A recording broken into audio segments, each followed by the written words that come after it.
replenishment program. Hundreds of acres of old cranberry bogs are being restored to their original state on one old farm that's now being turned into a nature preserve.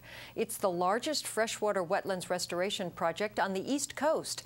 Environment correspondent Ed Rogers has the story. They're planting white cedar seedlings at the Franklin Parker Preserve deep in the Pinelands. These former bogs once produced cranberries for the DeMarco growers before the 14-square-mile tract was purchased by the New Jersey Conservation Foundation 5 years ago. Over the next few weeks, more than 25,000 seedlings will be planted in about 100 acres.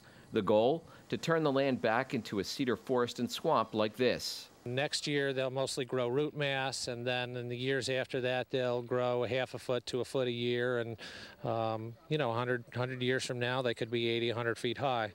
The new wetlands will provide habitat for Pinelands tree frogs and other wildlife. This preserve is already home to more than 450 plant species and connects the Wharton and Brendan Burns state forests. When the trees reach maturity, they'll help absorb carbon dioxide, the main greenhouse gas blamed for global warming. The entire Pinelands is considered a carbon sink.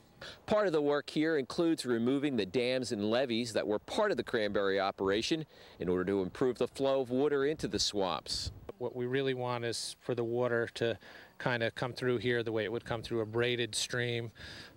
Spends a lot of time moving through the wetland. This site, once we're done with the tree planting, will really be done. We get to just sit back and enjoy and watch it grow up and enjoy all the things that'll come out and live here. This is the largest wetlands project of this kind on the East Coast. The Conservation Foundation plans to restore 1,000 acres of wetlands here in the next 2 to 3 years. Ed Rogers, NJN News, Chatsworth.